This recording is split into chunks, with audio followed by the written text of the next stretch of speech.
شیخ صاحب وعلیکم السلام ورحمۃ اللہ شیخنا کیسے مزاج خیریت سے؟ اہلا وسہلا غلام مصطفیٰ انصاری صاحب آپ خیرت سے ہیں انشاءاللہ؟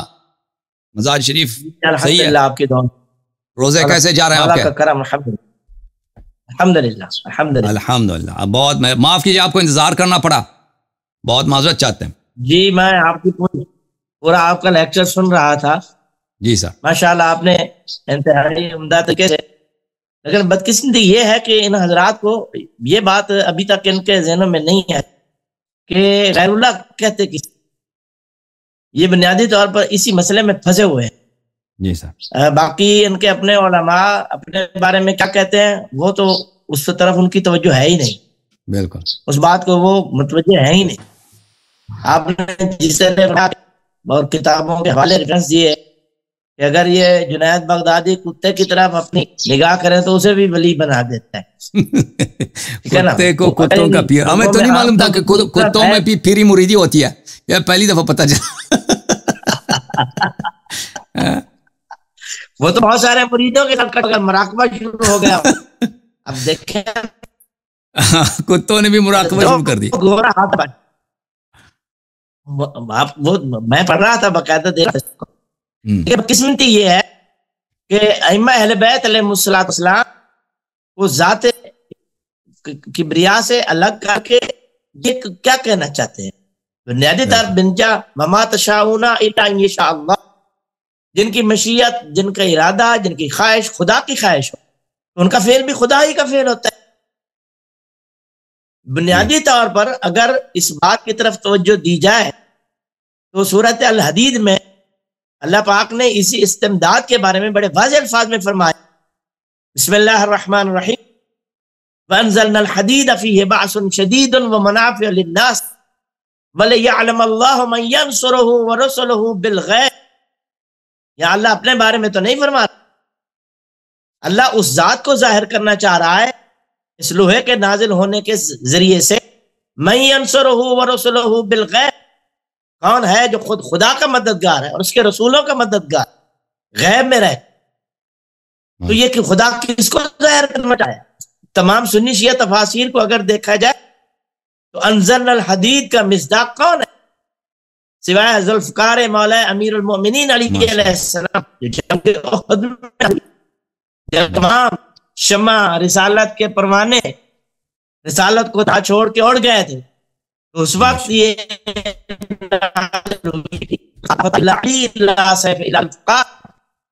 تو یہ ذوالفقار کو کرنے کے بعد خدا نے واضح کر دی، قرآن پاک کی نص موجود ہے کہ من ینصرہ ورسلہ بالغیب، کون ہے اس کی مدد کرنے والا؟ خدا کی مدد، ان تنصروا اللہ ویثبت اقدامکم، اور یہ بات اس بات کی دلیل ہے اور اس بات کا واضح ثبوت ہے کہ سوائے مولا متقیان امیر المؤمنین علی علیہ السلام کے قائم جو میدان جنگ میں ثابت قدم رہا، ماشاءاللہ، اور انہی کے بارے میں خدا فرماتا ہے من ینصرہ ورسلہ بالغیب۔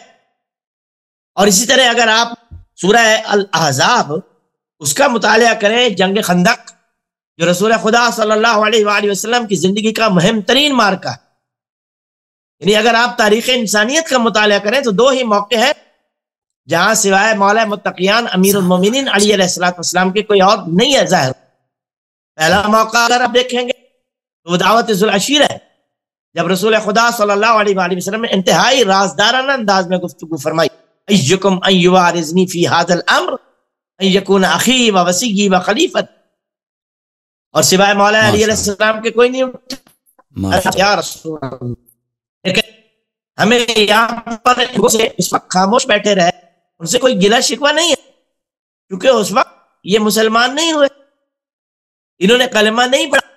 لیکن جب دوسرا موقع، جب ابن عبد ود نے خندق کو پھلانگا اور گستاخانہ انداز میں رسول خدا صلی اللہ علیہ وآلہ وسلم کے خیمہ میں نیزہ مارا اور مار کے کہا محمد کوئی ہے تو نکال، اور زندگی میں پہلی مرتبہ اور آخری مرتبہ رحمت خود جلال میں آپ فرمایا من لہذا الکلب، کوئی ہے جو اس کتے کی زبان کو روک؟ تو وہاں پر کون بیٹھے؟ بدر سارے بدری 70 سالہ 60 سالہ 50 سالہ سارے بیٹھے، لیکن کوئی بولنے کے لیے تیار نہیں. قرآن چیخ چیخ کے کہہ رہا، ایسے خاموش بیٹھے ہیں جیسے سروں پہ پرندے بیٹھے. حالانکہ رسول خدا نے ایک واضح جملہ کہا کہ جو اس کے مقابلے میں جائے گا ان یکون اخی و خلیفتی من بعدی، وہ میرے بعد میرا خلیفہ. گویا کہ رسول خدا صلی اللہ علیہ وآلہ وسلم و خلیفتی من بعدی کہہ کر زندگی کی ضمانت دے رہے ہیں کہ جو ابن عبد کے مقابلے میں جائے گا وہ مرے گا نہیں، وہ قتل نہیں ہوگا، وہ زندہ واپس آئے گا. صحیح. لیکن بدری خاموش ہے، سارے جرار خاموش ہیں، سارے جوان خاموش ہیں. جن کے لیے رسول خدا نے دعائیں مانگی تھی وہ سارے چپ ہیں. ارے بھائی دعاؤں کا نتیجہ کہاں گیا؟ ان دعاؤں کے سلے میں رسول خدا کو کیا ملا؟ سب چپ. اور کون اٹھا؟ سوائے مولا علی علیہ السلام کی کوئی نہیں اٹھا. تو گویا کہ رسول خدا نے واضح کر دیا تھا. اور میں یہاں پر اپنے اکثر جملے خطابات میں بھی کہتا ہوں کہ بنیادی طور پر جو خندق میں خاموش بیٹھے تھے یہ خالی بزدل نہیں تھے، بلکہ انہیں رسول خدا صلی اللہ علیہ وآلہ وسلم کی بات پر بھروسہ اور ایمان اور یقین بھی نہیں تھا. صحیح. کیونکہ جب رسول خدا کہہ رہے ہیں کہ جو اس کے مقابلے میں جائے گا وہ میرا خلیفہ ہوگا، تو اس کا مطلب زندہ واپس پلٹے گا. اس کی زندگی کی ضمانت بھی دے رہے تھے لیکن کوئی جانے کے لیے تیار نہیں تھا.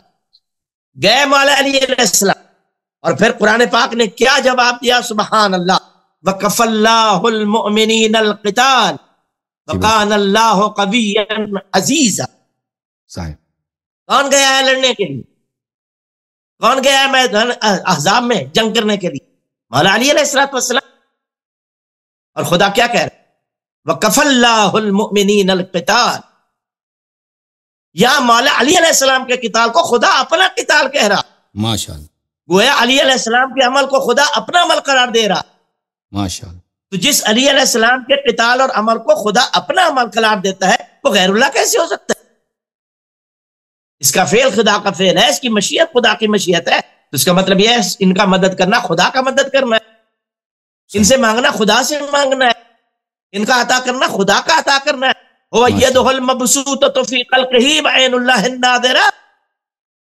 اللہ کی دیکھنے والی آنکھ علی ہے، اللہ کا دینے والا ہاتھ علی ہے مخلوق میں. تو علی علیہ السلام کو اگر دین سے الگ کر دیا جائے تو دین میں بچتا ہی کیا. لیکن بدقسمتی مسلمان انہوں نے کلمہ پڑھنے کے بعد سب سے پہلا جو اپنے غصے کا اظہار تھا وہ اولاد رسول اور خانواد رسول صلی اللہ علیہ وآلہ وسلم پہ نکالا. اور آج تک مسلمان اس کو قبول کرنے کے لیے تیار نہیں ہے. بالکل بدقسمتی یہ.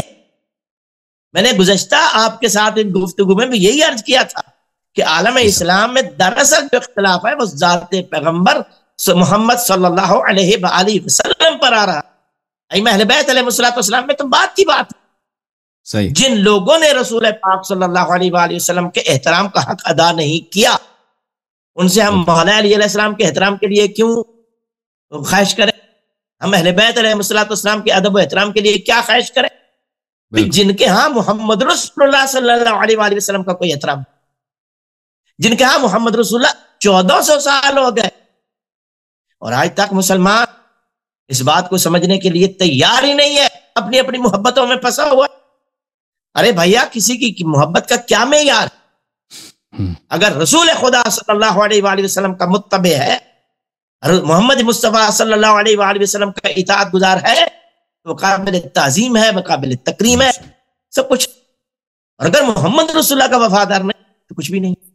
اس لیے میرے نبی صلی اللہ علیہ وآلہ وسلم نے ارشاد فرمایا تھا وَعَلَى مَن يُوَالِينَ وَلَوْ كَانَ قَاتِلَ أَبِيكَ وَعَادَ مَن يُعَادِينَ وَلَوْ كَانَ أَبِيكَ. ختم ہو گیا مسئلہ.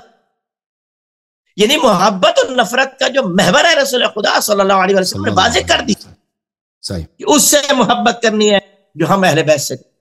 وَلَوْ كَانَ قَاتِلَ أَبِيكَ. چاہے ہم سے محبت کرنے والا تمہارے باپ کا قاتل کیوں نہ ہو، باپ کے قتل کو بھول جاؤ لیکن ہماری محبت کو نہیں بھول. وَعَادَ مَن يُعَادِي وَلَوْ كَانَ أَبِيكَ. اور اس سے نفرت کرو جو ہم اہل بیت علیہ السلام سے کرے چاہے تمہارا اپنا باپ کیوں نہ ہو. بھیا جس محمد رسول اللہ کے حکم کے مطابق محب اہل بیت اگر باپ نہ ہو تو اس کو چھوڑا جا سکتا ہے، تو کسی بن باپ کو چھوڑنے میں کون سی دقت ہے، کون سی مشکل، کون سا ببال ہے؟ لیکن نہیں، مسلمان اس بات کو ماننے کے لیے تیار ہی نہیں، مسلمان اس بات کو قبول کرنے کے لیے تیار ہی نہیں ہے. حد نہیں ہو گئی مسلمانوں، یہ جی حرام ہے، یہ جی بدعت ہے، یہ جی شرک ہے. ارے بھائی، اللہ کے ہاں ابلیسی توحید کا کوئی معیار نہیں ہے. اللہ کے ہاں توحید وہی ہے جو محمد رسول اللہ صلی اللہ علیہ وآلہ وسلم اور اہل بیت اطہار علیہ السلام نے ہمیں بیان کی. صحیح فرمایا. اور اس توحید میں ان کی ذوات مقدسات سے استمداد حاصل کرنا وہ خدا سے حاصل کرنا. ہم یہ مدد بعنوان توسل کہتے ہیں. نعوذ باللہ ہم ان کو خدا تو نعوذ باللہ بار بار کہہ رہا ہوں، خدا تو ہم قبول کرنے کے لیے تیار ہی نہیں ہے. یہ خدا کے عبادت کسی شیعہ کا عقیدہ نہیں ہے، کسی شیعہ کا عقیدہ نہیں ہے کہ اہل بیت علیہ السلام اللہ ہیں. مطلب اہل بیت علیہ السلام کا سرے سے اللہ کے مخلوق عقیدہ نہیں. یہ خدا کی مخلوق ہے، لیکن مخلوق عام سے الگ مخلوق ہے. یہ مخلوق خاص ہے جنہیں خدا نے اپنا مظہر بنایا ہوا ہے، جن کے ذریعے سے خدا نے اپنے نظام کو چلایا ہوا ہے. ہمارا کب عقیدہ ہے کہ نعوذ باللہ ہم ان کو خدا سمجھتے ہیں؟ استغفر اللہ ربی بات ہوئے. کسی شیعت کا عقیدہ سرے سے نہیں ہے. صحیح. اللہ آپ کو عزت دے. جن کے لیے رسول خدا صلی اللہ علیہ وآلہ وسلم نے فرمایا الشرک فیک اخفی من دبیب النمل. واہ جی، وہ تو مواحد ہو گئے، وہ تو مواحد ہو گئے، سبحان اور وہ پکے مواحد ہو گئے. اور جو حقیقت میں مواحد ہیں ان کے ماننے والے مشرک اور کافر ہو گئے. سبحان اللہ، سبحان اللہ. کیا شان ہے، کیا تقسیم ہے، کیا کر سکتے.